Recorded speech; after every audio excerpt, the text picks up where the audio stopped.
Sveiki visi, taigi šiandien pakalbėsime apie pačią karščiausią temą visoje Lietuvos žiniasklaidoje, Lietuvos olimpinės krepšinio rinktinės pasirodymą olimpiniai atrankoj. Visi sako ir kalba, kad didžiausia problema buvo alkoholis gertas po rungtynių su Dramblio kaulo krantu, ko pasekoje viskas susidėjo ir nepatekome į olimpinės žaidynės Paryžiuje. Bet ar tikrai kaltas alkoholis? Šiek tiek pasidėjau prie interneto, pasižiūrėjau informacijos, statistikos ir visa kita, kas tik įmanoma, ir norėčiau pradėti nuo to, kad žaidėjai, kai kurie atvyko vos ne iš karto iš finalo į rinktinės stovyklą, bet apie viską pradėsim nuo pradžių. Taigi, Lietuvos krepšinio rinktinė susirinko į pirmąją stovyklą birželio 16 dieną. Kas gan vėlai, kadangi turnyras Puerto Rike prasidėjo Liepos 2 dieną. Tai, sakykime, 2 savaitės buvo pasiruošimų. Į ją atvyko Sabonis, Kuzminskas, Jakubaitis, Sirvydis, Motiejūnas, Ulanovas, Dimša, Tubelis, Sedekerskis, Grigonis, Butkevičius ir Lekavičius. Buvo ir kiti, buvo kaip Rokas Giedraitis, ten visų neminėsim. Sirvydis su Tubeliu prisijungė prie pagrindinės komandos po kelių sužaistų draugiškų rungtynių iš rezervinės, su rezervinė komanda, kur ten sutriuškino Libaną kelis kartus, bet ten irgi nelysim, susikoncentruosim grinai apie pagrindinę rinktinę. Taigi, birželio 16 dieną susirinka 14, kiek ten žaidėjų, ir pirmos draugiškos rungtynės lygiai po savaitės, birželio 23 dieną su Slovėnijos rinktinė Vilniuje. Į Vilnių visi tikėjusi, kad suvažiuos ryškiausi žaidėjai, kad bus Dončičius, kad bus Domantas Sabonis, galbūt bus ir Jonas Valančiūnas, bet kadangi Jonas Valančiūnas priėmė sprendimą palaukti savo kontrakto pabaigos ir nežaidė nei draugiškose, nei kitose rungtynėse, o treniravosi tik tai su komanda, Domantas Sabonis buvo išleistas į geriausio draugo vestuves ir prisijungė šiek tiek vėliau, taigi rungtynės su slovėnais buvo tokios gan paprastos ir dauguma nuvylė, dauguma apskritai nevažiavo, nes tikėjosi pamatyti bent jau Domantą Sabonį, Joną Valančiūną ir be abejo Dončičių. Antros rungtynės jau vyko Slovėnijoje birželio 25 dieną ir ten po įtemptos kovos pralaimėjo. Vėlgi nežaidė Dončičius, bet jau žaidė Domantas Sabonis, prisijungęs prie rinktinės. Ir vėl nebuvo Jono Valančiūno. Taigi iš ten komanda birželio 25-6 dieną mes matome, aš remiuosi, kas yra viešoje erdvėje ir visa kita informacija. Vieną dieną praleido Venecijoje ir paskui skrido į Puerto Riką. Visa kelionė nevyko be nesklandumų, kaip matėme, ten buvo pasiklydęs bagažas ir visa kita, bet rinktinė atvyko, treniravosi, kas su maikėm, kas be maikių. Gerai, kad dar bent kelnes turėjo, tai vien jau tai gerai, bet nieko tokio labai nevyko. Taigi, prasidėjus stovyklai, žaidėjai, kai kurie buvo ką tik pabaigę krepšinio sezoną. Butkevičius, Lekavičius, Dimša ir Ulanovas baigė seriją su Lietuvos Rytu tik tai birželio 12 dieną. Ir turėjo kelias dienas atsigavimui, kadangi jau 16 dieną turėjo prasidėti Lietuvos rinktinės stovykla. Kaip pamenat, nei vienas iš jų finalo serijų nežibėjo, galbūt išskyrus Lekavičių, Butkevičius po ilgos pertraukos ir traumos, Dimša irgi ten buvo su traumom, kiek bent jau rašė, Ulanovas irgi neblizgėjo, bet jie visgi atvyko į Lietuvos krepšinio rinktinę, nes juos pakvietė treneris. Toliau, Marius Grigonis savo sezoną pabaigė birželio 14 dieną, kai su Paulo finale nugalėjo Olympiakos ir praktiškai atvyko tiesiai į pasiruošimo rungtynės, į stovyklą ir matėme, kad jisai buvo geriausios formos. Toliau, Sirvydis su Panevėžiu dar birželio 11 paskutinės rungtynės dėl 3 vietos sužaidė ir atvyko irgi į rezervinę, paskui į pagrindinę komandą. Labai anksti baigė Tubelis, kuris ten gegužės 18 dieną ketvirtfinalį pralaimėjo Wolves ir daugiau nebežaidė, bet jisai spindėjo jau ir rezerviniai komandai, tikrai buvo gan ryškus ir gerai pasirodė, dėl ko pasekoje buvo pakviestas į rinktinę ir buvo gan neblogos formos. Taip pat anksti baigė Tadas Sidekerskis, gegužės 12 dieną, atvyko po mėnesio pertraukos. Kokios formos atvyko, sunku pasakyti, nors, tarkim, Lietuvos rinktinės gerbėjai labai tikėjosi iš jo pagalbos ir kad jis labai tikrai patems komandą į priekį ir bus vienas lyderių, kadangi tai yra Eurolygos žaidėjas, Baskonijos žaidėjas ir gan gerą rolę turi ir statistika gera, vienas iš komandos lyderių ir tikrai gerai pasirodo Eurolygoje. Mindaugas Kuzminskas, komandos kapitonas, atvyko savo sezoną, baigė pralaimėjimu prieš Olympiakos ir baigė gegužės 18 dieną, irgi turėjo būti pailsėjęs, pilnas jėgų, šviežias ir visa kita.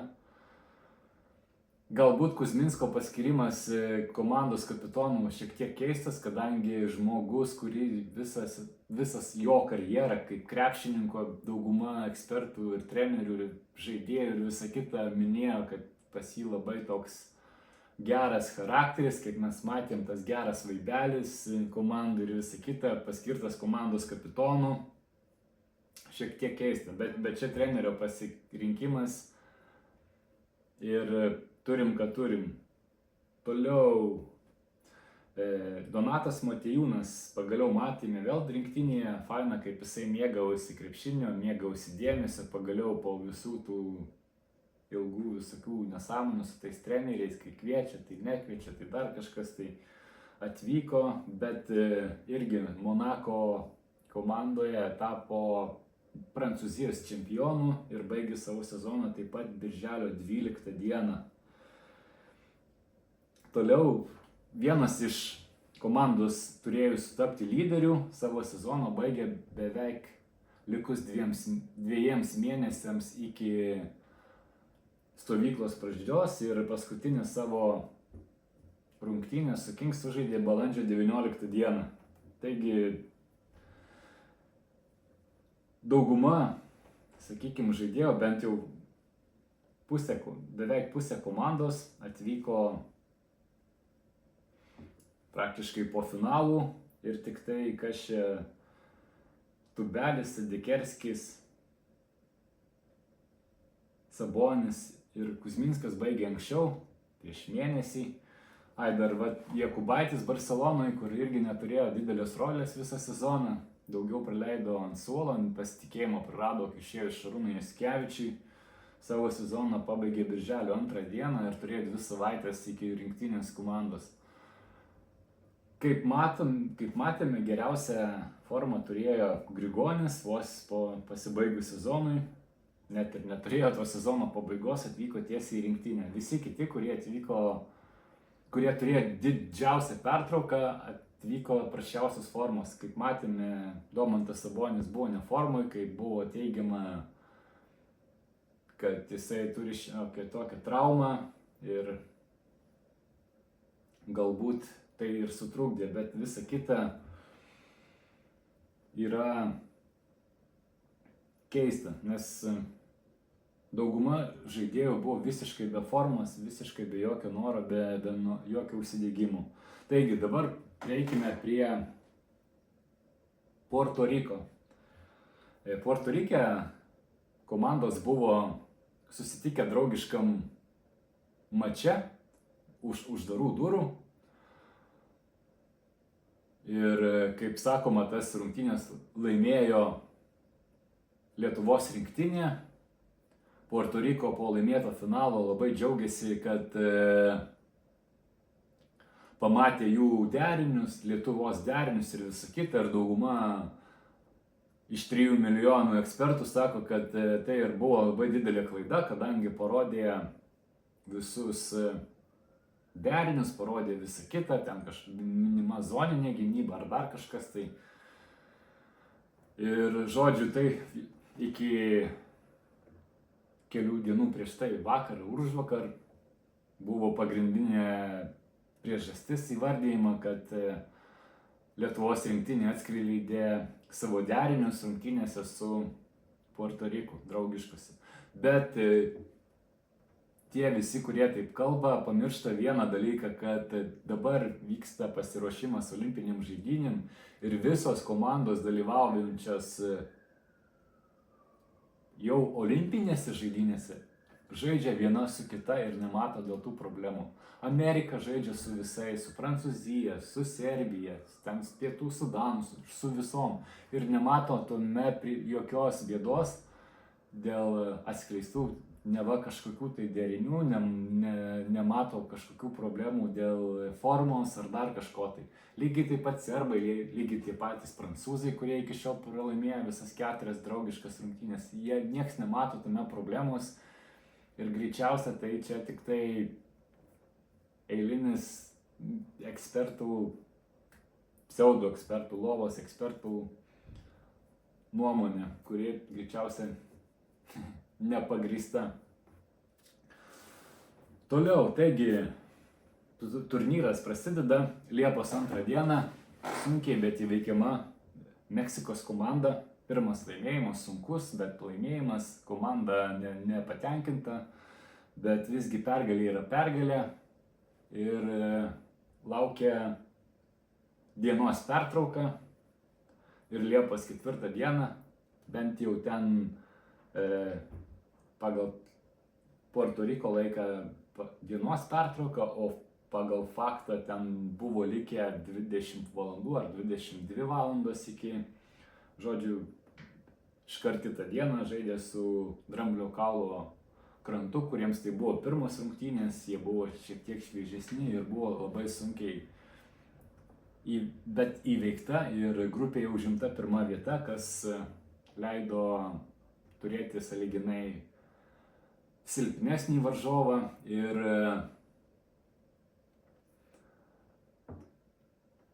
patekome į pusfinalį kaip grupės nugalėtojai, kur turėjome jau pilną dieną pertrauką ir Liepos 6 turėjome žaisti su Italijos rinktinė, kurie gan netikėtai pralaimėjo Puerto Riko komandai. Kaip ir visi prognozavo, kad pusfinalį lauks Puerto Rikas, o finale Italija, tai įvyko atvirkščiai, nes Italija atvažiavo išvis be jokios motyvacijos, be jokio noro, be nieko ir juos pusfinalyje lietuviai sutripė labai stipriai ir be minčių, darė ką nori ir žaidimas bent jau iš Lietuvos rinktinės pusės buvo labai puikus, labai geras ir viskas ėjosi, viskas buvo super. Taigi ir ateina Liepos 7 diena, nelemtas finalas, kurį lietuviai pralošė praktiškai neturėdami jokių vilčių. Aišku, visi kaltino trenerį, visi kaltino visus žaidėjus ir visi buvo kalti, visi nepažaidė, visi viskas. Ir visi nurašė tai, kad buvo padaryta labai didelė klaida, kadangi buvo sužaista su Puerto Riko komanda draugiškos rungtynės. Bet iki vakar dienos ar užvakar dienos, kai visuomenininkas ir žurnalistas Andrius Tapinas savo laidoje prasitarė, kad rinktiniai reikėjo ne daugiau lakti ir daužyti televizorius, o daugiau ruoštis ir žaisti normalų krepšinį, kažkaip panašiai, bet gal ne žodis į žodį pacituosiu, bet kažkas panašaus buvo teigta, kad rinktinė pralaimėjo dėl to, kad buvo po Dramblio kaulo rungtynių labai stipriai švęsta, daužomi televizoriai ir visa kita. Jeigu pasižiūrėsime chronologinę tvarką, tai rungtynės su Dramblio kaulo krantu vyko Liepos 4 dieną, po rungtynių mes turėjome 3 dienas iki laukiančio finalo su Puerto Riko. Tikriausiai kiekvienas žmogus, kuris yra vartojęs alkoholį ir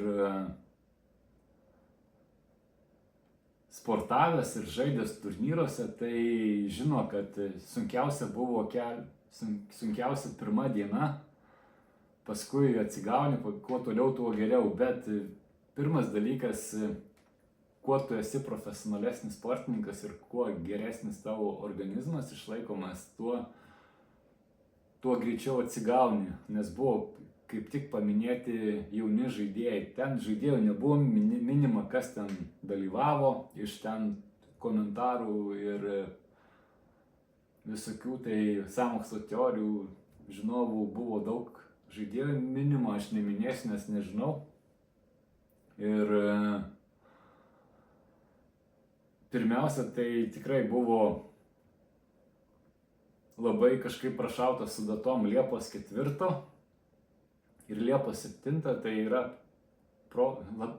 bedugnė, labai didelis laiko tarpas, kad profesionaliam sportininkui neatsigauti, net ir labai stipriai iki vos net žemės graibimo prisigėrus. Aš neįsivaizduoju, ką ten turėjo, kaip ten turėjo gerti, ką jie ten turėjo daryti, kad negalėjo pažaisti su Puerto Riko. Plius tame tarpe dar buvo rungtynė su Italija, kur Lietuvos rinktinė tiesiog nušlavė italus ir aišku, ir italai buvo be formos, bet ir lietuviai metė, pataikė, bėgo, visa kita. Ir Liepos 7 dieną mes jau pamatėme visai kitokią nemotyvuotę, sutrikusią rinktinę, kur nėra lyderių, nėra nieko, nėra kažkokių tai besiimančių iniciatyvos. Taip, kad dabar iš tos versijos, kad parodėm esą derinius, jau kaip ir subliuško, nors kaip ir dar didesnis pliusas sąmokslo teorininkams.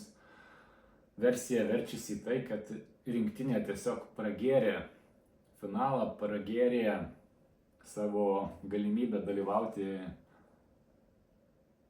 olimpinėse žaidynėse. Mano asmeninė nuomonė būtų, kad tiesiog rinktiniai pasitaikė bloga diena ir tiesiog sukrito viskas Puerto Rikui, pasisekė tą vieną dieną iššovė, nes dabar, kaip matome pasiruošimą, juos ten labai visi žemina ir tikriausia su Amerika ir serbais bus jiems liūdna. Nebent vėl pakris ten nerealūs tritaškiai, nebent vėl bus geras vaibas, kaip buvo Lietuvos krepšinio rinktinėje ir visa kita. Tiesiog patys žaidėjai prarado galimybę įgyvendinti savo svajonę, nes kiti,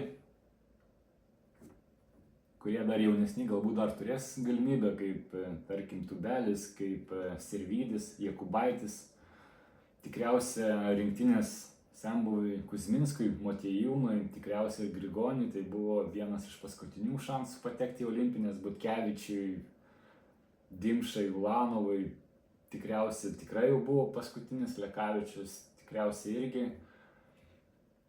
neaišku, kaip ten su Valančiūno karjera bus, Saboniu irgi neaišku. Ir paprasčiausia, jie patys neiškovojo tos galimybės atstovauti olimpinėse žaidynėse.